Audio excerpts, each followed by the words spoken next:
जय मां लक्ष्मी भक्तों, स्वागत है एक नई वीडियो के साथ आपके अपने चैनल पूजा शक्ति टीवी में। आज हम बात करेंगे दोस्तों, इस बार नवरात्रि में अष्टमी और नवमी की तिथि को लेकर लोगों के मन में एक बहुत ही बड़ा कंफ्यूजन बना हुआ है। क्योंकि दोस्तों, नवरात्रि में दुर्गा अष्टमी और दुर्गा नवमी इन दोनों ही तिथियां का बहुत अधिक महत्व होता है और कई सारे लोग नवरात्रि के 9 दिन व्रत भी रखते हैं और साथ ही कई सारे लोग कन्या पूजन भी करते हैं। अब देखिए, कुछ लोग कन्या पूजन को अष्टमी की तिथि पर करते हैं और कुछ लोग कन्या पूजन नवमी तिथि पर करते हैं और इसी के साथ कई सारे लोग अष्टमी और नवमी की पूजा भी अपने घर में करते हैं। लेकिन दोस्तों, इस बार नवरात्रि में दुर्गा अष्टमी और दुर्गा नवमी को लेकर लोगों के मन में बहुत ही अधिक कंफ्यूजन बना हुआ है कि अष्टमी की तिथि कब रहेगी और नवमी की तिथि कब रहेगी। तो यह सभी जानकारी आपको इस छोटी सी वीडियो के माध्यम से मिलने वाली है। इसी के साथ हम यह भी जानेंगे कि कन्या भोजन हमें कैसे करना चाहिए और किस दिन करना चाहिए, यह भी हम इस वीडियो में जानेंगे। तो दोस्तों, सबसे पहली चीज तो आप सभी को पता ही है कि नवरात्रि 9 दिनों की होती है, लेकिन इस बार नवरात्रि पूरे 10 दिनों की है।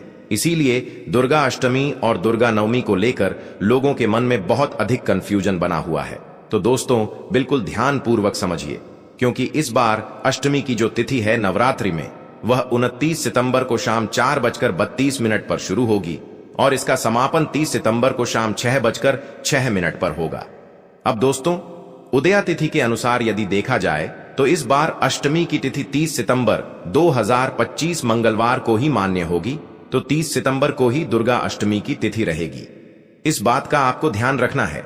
अब दोस्तों, इसके बाद हम बात करते हैं नवमी तिथि की।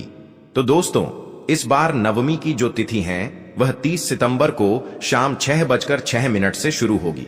यानी कि दोस्तों, इससे पहले अष्टमी की तिथि रहेगी और 30 सितंबर को शाम 6:06 से नवमी की तिथि प्रारंभ हो जाएगी और इसका समापन 1 अक्टूबर को शाम 7:01 पर होगा। ऐसे में दोस्तों, यदि हम उदया तिथि के अनुसार देखें तो इस बार दुर्गा नवमी की जो सही तारीख है वह 1 अक्टूबर 2025 बुधवार को रहेगी। अब दोस्तों, यहां पर एक और महत्वपूर्ण बात निकल करके आती है कि नवरात्रि में जो 9 दिन होते हैं उनमें सभी लोग माता रानी की पूरे दिल से और पूरे श्रद्धा भाव से पूजा अर्चना करते हैं और ज्वारे लगाए जाते हैं। तो हम इसकी जो भी पूजा आराधना है वह पूरी कब संपन्न करें और हमारी अष्टमी तिथि जो है वह हम कब माने, क्योंकि दुर्गा अष्टमी पर ही कई लोगों के घर में पूजा भी की जाती है। दोस्तों, यह एक विशेष पूजा होती है जो कि पूरे परिवार के लिए होती है। कई सारे लोग दुर्गा अष्टमी की पूजा अपने परिवार के साथ करते हैं और कई सारे लोग दुर्गा नवमी का पूजन अपने परिवार के साथ करते हैं। तो आखिर हमें अष्टमी और नवमी कब मनानी है? सबसे पहले इसका जवाब आप सुन लीजिए। तो देखिए दोस्तों, अभी हमने आपको बताया ही है कि जो दुर्गा अष्टमी की तिथि है यह 29 सितंबर को शाम 4:30 पर शुरू होगी और इसका समापन 30 सितंबर को शाम 6:06 पर होगा। अब दोस्तों, उदया तिथि के अनुसार यदि देखा जाए तो इस बार अष्टमी की तिथि 30 सितंबर 2025 मंगलवार को ही मान्य होगी, तो 30 सितंबर को ही दुर्गा अष्टमी की तिथि रहेगी।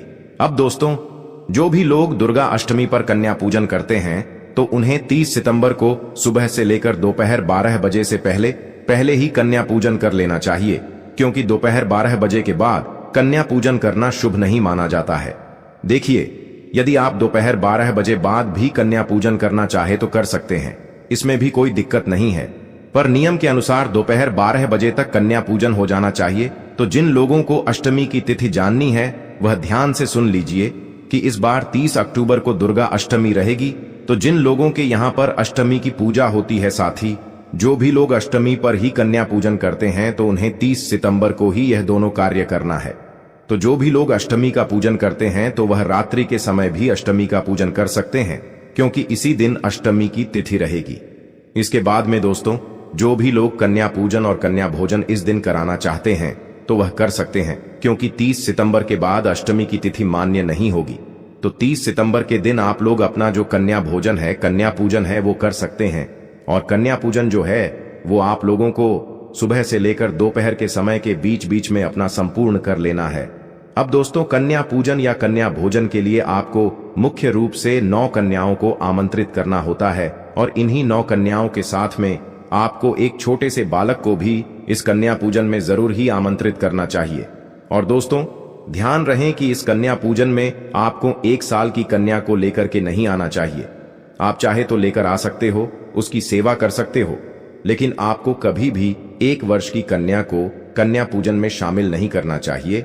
और 10 साल से कम उम्र की जितनी भी कन्या है वो आप लोग लेकर आ सकते हो। तो पूरी 9 कन्याओं का आप लोग पूरे विधि विधान से जो है उनका पूजन अर्चन करना और उनको भोजन कराना, उनको कुछ तोहफे वगैरह देना और उनको अपने घर से अच्छे से विदा करना और उन सभी का आशीर्वाद लेते हुए इस तरीके से आप लोगों को अपना जो कन्या पूजन है उसको यहाँ पर संपन्न करना है अष्टमी तिथि के दिन। तो दोस्तों यहाँ तक हमने बात की है अष्टमी की तिथि की। अब देखिए दोस्तों, कुछ लोगों के यहाँ पर नवमी की तिथि की पूजा भी होती है, तो उन्हें किस दिन नवमी तिथि माननी है और पूजा करनी है। तो देखिए दोस्तों, दुर्गा नवमी की तिथि इस बार वह 30 सितंबर को शाम 6:06 से शुरू होगी। यानी कि दोस्तों इससे पहले अष्टमी की तिथि रहेगी और 30 सितंबर को शाम 6:06 से नवमी की तिथि प्रारंभ हो जाएगी और इसका समापन 1 अक्टूबर को शाम 7:01 पर होगा। ऐसे में दोस्तों यदि हम उदया तिथि के अनुसार देखें तो इस बार दुर्गा नवमी की जो सही तारीख है वह 1 अक्टूबर 2025 बुधवार को रहेगी। इसके बाद जो है फिर दशमी की तिथि प्रारंभ हो जाएंगी। तो दोस्तों ध्यान दीजिए कि जो भी लोग अष्टमी की पूजा करते हैं या जिन भी लोगों के यहाँ पर दुर्गा अष्टमी को पूजा की जाती है वह 30 सितंबर को अष्टमी का पूजन कर सकते हैं। और दोस्तों जिन भी लोगों के यहाँ पर नवमी की पूजा होती है तो उन्हें 1 अक्टूबर को नवमी की पूजा करनी होगी, क्योंकि चाहे अष्टमी हो या नवमी का पूजन, इन दोनों का ही पूजन रात्रि में ही किया जाता है। तो दोस्तों जो भी लोग इस दुर्गा नवमी पर कन्या पूजन या कन्या भोजन कराना चाहते हैं तो वह 1 अक्टूबर नवमी पर भी करा सकते हैं। इसमें भी कोई दिक्कत और परेशानी नहीं है। इसी के साथ जो भी लोग दुर्गा नवमी पर पूजन करना चाहते हैं, क्योंकि कई लोगों के घर पर अष्टमी को पूजन किया जाता है और कई लोगों के घरों में दुर्गा नवमी का, तो आप 1 अक्टूबर की रात्रि में दुर्गा नवमी का पूजन कर सकते हैं। लेकिन ध्यान रखें कि जो भी लोग दुर्गा नवमी का पूजन करने वाले हैं तो उन्हें 1 अक्टूबर की रात्रि 7:01 से पहले ही कर लेना है, क्योंकि इसके बाद दशमी तिथि का प्रारंभ हो जाएगा। तो इस बात का भी आपको थोड़ा यहाँ पर ध्यान देना होगा। अब दोस्तों सभी माताओं बहनों को एक विशेष बात का यहाँ पर ध्यान रखना है कि आपके घर के आसपास जितनी भी माताएं बहनें हैं वो अष्टमी किस दिन मान रही हैं, वो नवमी किस दिन मान रही हैं, वो जैसे अष्टमी और नवमी मान रही हैं आप उनके हिसाब से यहाँ पर मान सकते हैं। तो ये सारी बातें थीं जो कि आप लोगों को ध्यान रखनी होगी। इसी के साथ में दोस्तों यहाँ पर हमने आपको इन दोनों तारीखों के बारे में सारी चीजें बता दी हैं, अष्टमी और नवमी के बारे में। अब अगर आप लोग कन्या भोजन कर रहे हो, क्योंकि दोस्तों शारदीय नवरात्रि में जो सबसे अहम चीज होती है वो यही होती है, क्या कन्या भोजन और कन्या पूजन तो आप सभी लोगों को बहुत सही तरीके से करना चाहिए।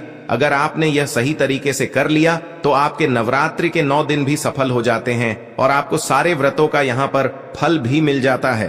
तो दोस्तों अब हम जानते हैं कि आपको कन्या भोजन में जो है कुछ विशेष बातों का यहाँ पर ध्यान रखना होता है। देखो कन्या भोजन में या कन्या पूजन में सबसे पहले आप लोगों को जो है 9 कन्याओं को यहाँ पर बुलाना होता है। अब 9 कन्याओं को जब आप बुलाते हैं तो आपको अपने मन में यही भाव बनाना होता है कि आप स्वयं 9 देवियों को अपने घर पर बुला रहे हैं। और जिस दिन भी आप कन्या भोजन रखते हो, चाहे सप्तमी रखो, चाहे षष्ठी रखो, चाहे अष्टमी या नवमी तिथि के दिन रखो, तो आप लोगों को ये सोच लेना होता है कि हाँ आज हमारे घर पर जो है 9 देवी आ रही है तो हमें सुबह जल्दी उठना है। सुबह ब्रह्म मुहूर्त में आपको इस दिन उठ जाना होता है और सारी तैयारियों में लग जाना होता है। और जैसे ही आपकी कुछ तैयारियां हो जाती हैं, उसके बाद में जैसे ही सुबह के 7 या 8 या 9 बजते हैं, उसके बाद में आपको 9 कन्याओं को जिन जिन को भी बुलाना है उनके घर पर जाकर एक बार न्योता देना होता है। ठीक है, एक बार न्योता देने के बाद आपको वापस अपने घर पर आना होता है और अपने सारे कामों को कर लेना होता है ना। अपने जो भी मतलब आप भोजन उनके लिए बना रहे हैं, भोजन में विशेष रूप से खीर पूरी आपकी होनी चाहिए, एक सब्जी होनी चाहिए, एक सूखी सब्जी होनी चाहिए, पापड़ वगैरह जो आप देना चाहे वो होना चाहिए। तो खीर और पूड़ी का यहाँ पर विशेष महत्व है। अगर कोई कन्या का यहाँ पर व्रत भी रहता है तो आप उसके लिए फलहार वगैरह या फल वगैरह की व्यवस्था पहले से करके रखें। इसके बाद में दोस्तों, जब आपकी पूरी तैयारियां हो जाएं, भोजन तैयार हो जाए, उसके बाद में आप लोगों को यह भी देखना है कि आप कन्याओं को जो है तोहफे में क्या दोगे, क्योंकि जब आप उनकी विदा करोगे तो उनको कुछ ना कुछ देख कर तो विदा करोगे। तो विदा करते समय आपको कुछ ऐसा तोहफा चुनना है जो कि उनको बहुत पसंद आए। आपकी 9 कन्याएं आपके घर से प्रसन्न होकर हंसती खेलती हुई जानी चाहिए। तो आपको जो है 9 देवी का आशीर्वाद यहां पर मिल जाएगा। तो जैसे ही आपकी ये सारी तैयारियां होती हैं, उसके बाद आप 9 कन्याओं के घर पर वापस से जाइए, उनको बुलाकर लाइए। और जब आप दूसरी बार बुलाने के लिए जाएंगे तो उनको अपने साथ में आपको लेकर आना है, उनको छोड़कर नहीं आना है, साथ में लेकर भी आना है। और जब उनकी विदा करोगे तो साथ में उनको अपने साथ में जो है छोड़कर भी आना है, इस बात का ध्यान रखना है। तो घर पे जैसे ही आप लोग उनको लेकर आ जाते हो तो याद रखिएगा, 9 कन्याओं के साथ में एक छोटा लड़का भी होना चाहिए। आप 2 साल से लेकर 10 साल की जो कन्याएं होंगी उनको आप ला सकते, इसके आसपास के भी ला सकते हैं, कोई दिक्कत वाली बात नहीं है।